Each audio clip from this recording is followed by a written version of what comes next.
Hi there, welcome to the first of today's 10-minute moans, and the topic of this 10-minute moan is an outrageous set of comments made by ex-SNP MP Tommy Sheppard, the comedy club guy, right? So, the headline in the Scottish Daily Express story by Douglas Dickey is Tommy Sheppard says SNP's independence plan is void as he admits failure to convince Scots. The comedy club owner had been nominally defending the new Edinburgh East and Musselburgh seat for the Nats, but saw his huge majority destroyed. Now, what a headline telling us that their independence plan is void, right? But that ain't his best quote. Believe me, I'd have went with a different headline, because this guy is bonkers, right? So, the story goes, a former SNP MP has admitted his party's plan to break up the UK is now void. As he said, they had failed to win over enough voters to their cause. Tommy Sheppard was given the boot at the general election, having spent 9 years as an MP for Edinburgh East. The Northern Irish-born comedy club owner, I didn't know that, that's interesting, now reckons his party needs a period of collective self-reflection after the election result when the Nats plummeted from 48 to 9 MPs. Mr Sheppard said he was left gobsmacked by the result despite it being predicted in polls for weeks. Now, the first thing I need to pull him up on there is, again, this void, the plan. The plan was void before you even got to the voting booths, right? The plan was never workable. The plan that they went to the electorate with to gain independence was, if we get the majority of seats in Scottish seats in Westminster, that will give us a mandate to ask 10 Downing Street for a referendum for Scotland, and we'll demand so, right? You could get 29 seats, that would have been half the seats, with about 30% of the vote. So what they were expecting us to buy into as Scottish people was, he was going to turn up, John Swinney was going to turn up at Keir Starmer's door and say, Keir, can we have a referendum please, because we've got the majority of seats in this parliament, and Keir would say, but you've only got 32.5% of the vote, and shut the door in his face, right? That was their plan. So now he's saying it's void just because not enough people voted for them. It was void before the voting even started. And I've been telling you this for months. I was telling you this since before John Swinney came up and said that's what he was going to do, right? Anyway, where did I get to? He insisted the SNP did have a strategy for delivering Skexit, but it did not survive its first contact with the electorate. Writing in the National, he said, it was a plan predicted on winning a mandate at this election, and then repurposing the 2026 Holyrood election if the new UK government continued to refuse to discuss changing the constitution. When you talk about normal policy, right, like something to do with housing, and you get the majority of seats in a government, in a parliament, sorry, you get to form the government and you get to put your policies in. When you are still a minority amount of seats, but yeah, you're true, you would have a majority in Scotland, you don't actually have a mandate for anything, because that parliament's got 650 members, right? If you want to have a mandate, you'd need 326 seats, no 9, and certainly no 29, right? So this notion is absolutely bonkers. It's only a mandate in the eyes of the SNP and their cult members. Anybody of normal mind would look at that and go, that doesn't give you a mandate even if you get 29 seats, because there's 650 seats in that parliament. So that's nonsense that would have given them a mandate to somehow, it would have gave you an excuse to moan about Westminster again and do that, blame politics that you're no bad at for the last 17 years. But saying, look at those bad people down in Holyrood, we've got a mandate for this. And they've denied the Scottish people their democratic right. Because that's what you've done for 17 years, okay? In the event we didn't get a mandate, the new UK government has no dilemma. Well, they didn't have a dilemma even if you got to what you thought you were, but I've already covered that to death. And the plan is now void. To go forward, we need first go back to first principles, whatever that means. He then went on, Mr Sheppard said the Nats had to, this is dynamite, right? This is the bit I was telling you about at the start. This is what I would have went with in my headline if I were a journalist. Mr Sheppard said that the Nats had to convince 3 different types of voters to back them. Those who already give them their vote, pro-Skexit supporters who have gone elsewhere, and, wait for it, drum roll,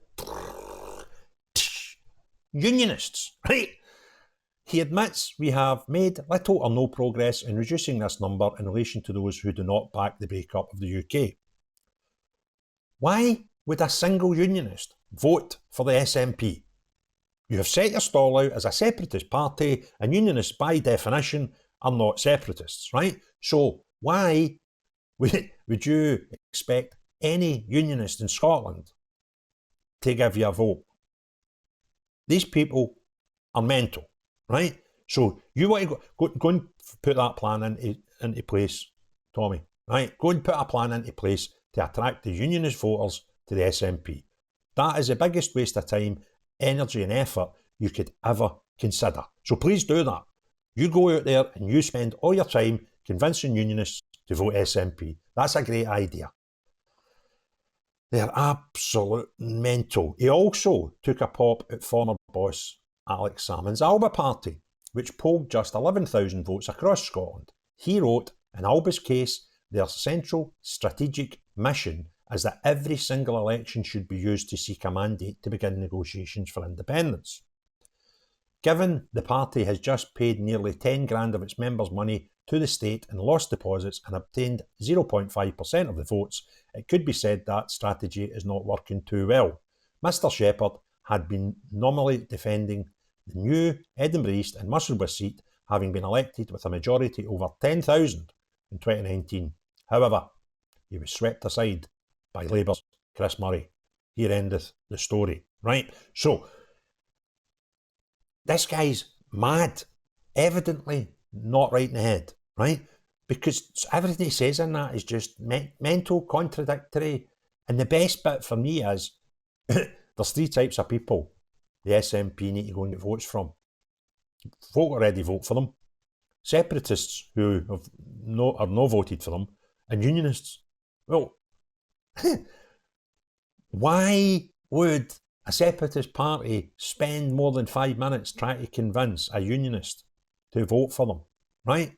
The only people that are voting for you right now are the remainders of your cult following. The sensible people, and I speak to many of them. I had a long conversation with one just yesterday who had voted for you for a long time, had voted independence in 2014, and what you managed to do to her is not only turn her off the notion of voting for you, you've turned her off the notion of ever voting for independence again, because she doesn't believe there's a set of circumstances that would make her believe in what she now believes was the lies that she was told as a nationalist in the run-up to the referendum in 2014, and subsequently the absolute nonsense that she's seen unfurl in front of her eyes about how you were trying to manage Scotland.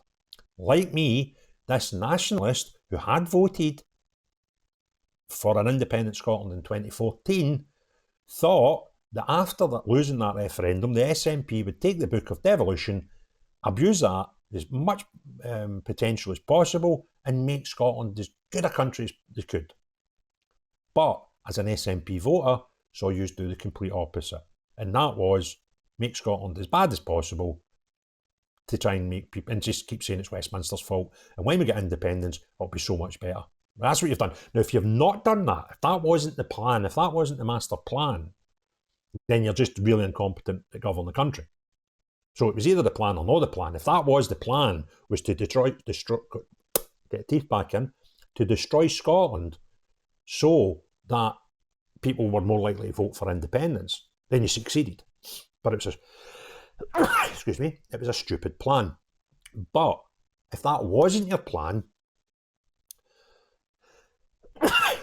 excuse me, that's just worse, because that's how you ended up. You made Scotland terrible. In the 17 years that you've governed, we die earlier, we've got worse drug deaths than anybody else in Europe, and we're a terrible place to live. What we do is, SNP do, take Glasgow for example, we've got a lovely pathway, a 120-yard pathway now in the city centre of the Merchant City with a rainbow flag, which, I'm looking into this, but apparently it costs £70,000 to produce. This is a city where you could not drive for more than a mile without having the risk of ruining your car tyre and wheel due to the potholes in the city. And I'm not a road worker, so I don't know the answer to this question. But if that painting a pride flag in the city centre street in Glasgow costs £70,000, I'm quite sure you could probably at least fix about 70 potholes if it costs you £1,000 to fix a pothole, which it shouldn't in a normal circumstance, but probably would in an SNP run council because you're rotten at controlling budgets, right? So if it turned out it cost £1,000 to fix a pothole in Glasgow, I think it's ridiculous, but I wouldn't be surprised. So if my figures are wrong, they could maybe fix more potholes in Glasgow than it cost for you guys to paint a rainbow flag right outside a child protection office. The irony is not lost on me. These are not very clever. So, if you enjoyed the video, please give it a thumbs up. If you've not already done so, please consider subscribing and hitting the notifications bell next to it. But most importantly of all, as long as you're not the SNP, Tommy Sheppard the clown, that Tommy, or any other remaining cult members. See everyone else, have a great day. Cheery bye now.